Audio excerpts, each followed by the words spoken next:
Всем привет! Меня зовут Мария, и сегодня я хочу поделиться с вами своими творческими планами на этот год.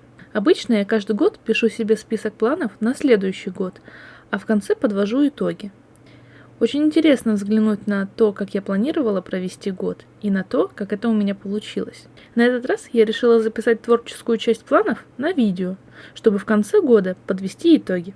И первый пункт в моем списке – это закончить игру. Если кто-то не знает, то мы с мужем в свободное время разрабатываем небольшие инди-игры. И мне бы в этом году хотелось довести один из начатых проектов до конца. Узнать про наши актуальные и уже замороженные проекты можно, перейдя по ссылке в описании или щелкнув по подсказке в видео. Переходим ко второму пункту. И это нарисовать небольшой комикс. В прошлом году я сделала раскадровку для небольшой истории про Лизи, моего персонажа, но так и не отрисовала комикс на чистовик. Комикс получился сравнительно небольшой, на 30 или 40 разворотов, но для меня его отрисовка кажется довольно объемной работой. Я не знаю, каким именно образом он будет реализован. Может быть, я закончу раскадровку, которую начала, а может, нарисую что-то поменьше с нуля. Но вот планирую выполнить этот пункт. Идем дальше. И третий пункт связан с предыдущим. Это напечатать комикс. Мне бы хотелось иметь физическую копию комикса в реальной жизни, чтобы иметь возможность полистать его, подержать в руках. Поэтому я хочу его напечатать. Даже думаю, для удовлетворения этого пункта и моего желания не обязательно печатать вообще какой-либо тираж. Думаю, меня бы удовлетворила и просто одна копия комикса или две, чтобы подарить маме. Пункт номер 4 – это закончить скетчбук. В конце прошлого года я купила себе очень классный скетчбук формата А4, и прям до сих пор не могу на него нарадоваться, так сильно он мне нравится. Все-таки в сравнении предыдущий скетчбук был в формате А5, нынешний скетчбук дает куда больше простор для меня. Я поняла, что А4 формат более комфортный для меня, поэтому я прям в восторге. Хочется, чтобы к концу года у меня накопилось достаточное количество рисунков, чтобы я закончила скетчбук. Также хотелось бы отметить, что было бы очень хорошо попробовать рисовать в скетчбуке какими-нибудь более яркими материалами, потому что сейчас, наверное, 90% моего скетчбука составляют черно-белые скетчи простым карандашом, и в этом году мне бы хотелось больше экспериментировать с материалами. И пятый пункт связан с четвертым, это сделать обзор скетчбука. У меня уже накопилось некоторое количество скетчбуков с прошлых лет. Я насмотрелась видео на ютубе, где девочки обозревают свои супер классные скетчбуки, и подумала, что мне хочется так же. Но меня пока останавливает то, что мой скетчбук пока беден на яркие краски и на полноценные работы. Поэтому я сомневаюсь, что такой обзор будет кому-то интересен, но попробовать мне прям очень хочется. Может быть, я вот все-таки решусь, и наличие этого пункта в списке планов подтолкнет меня к его выполнению. Итак, двигаемся дальше, и следующий пункт – это нарисовать 2 картины акрилом. Что-то много рисовательных планов стоит в начале списка, ну да, ладно. Почему именно 2 картины значатся в списке? Все потому, что у меня еще с прошлого или даже позапрошлого года в шкафу лежат 2 белых холста. И мне бы хотелось уже наконец что-нибудь на них нарисовать. Конечно, у меня есть несколько идей по поводу того, что я могу на них нарисовать, но все эти идеи кажутся мне недостаточно значимыми или умными, или обдуманными, чтобы быть перенесенными на холст. И, это так странно, потому что сами по себе холсты не очень дорого стоят, и можно было бы уже, реализовать хоть одну из набросанных идей, которые есть, чтобы появилась хоть одна картина, 2 картины. Пусть они будут не такие идеальные, какими они у меня в воображении должны быть. Им же не в музее висеть, с другой стороны. Не знаю, если честно, в чем здесь проблема. Приходится постоянно себя уговаривать. То есть, с одной стороны, и хочется, с другой стороны, и кажется, что не получится.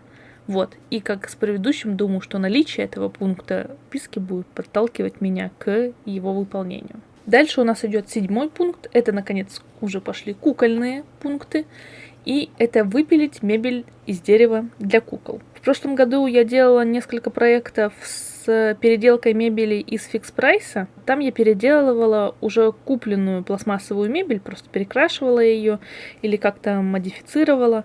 Вот.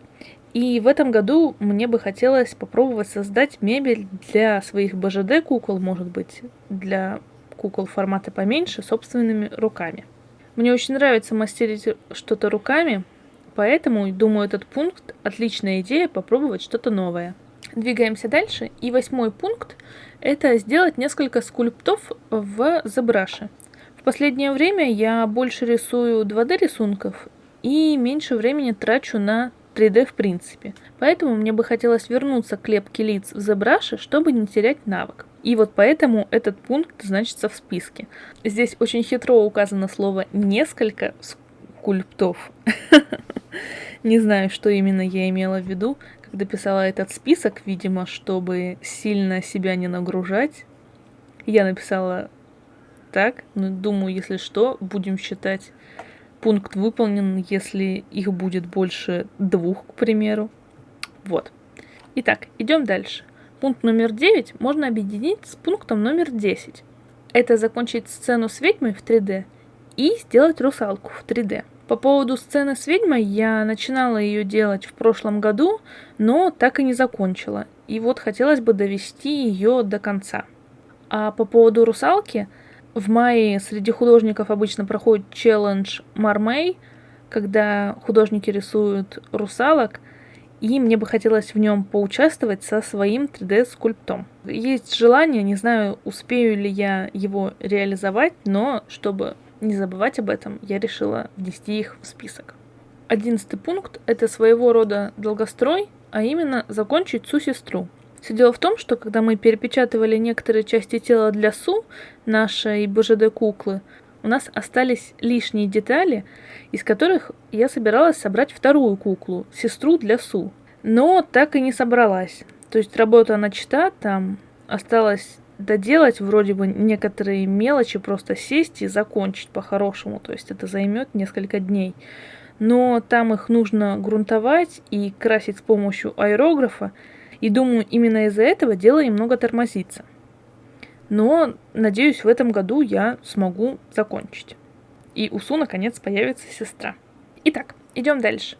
12-й пункт – это нарисовать полноценную работу в диджитале. В конце прошлого года на меня таки просто нахлынуло какое-то вдохновение, и я нарисовала несколько полноценных работ, включая спидпейнт той, которая сейчас идет на экране.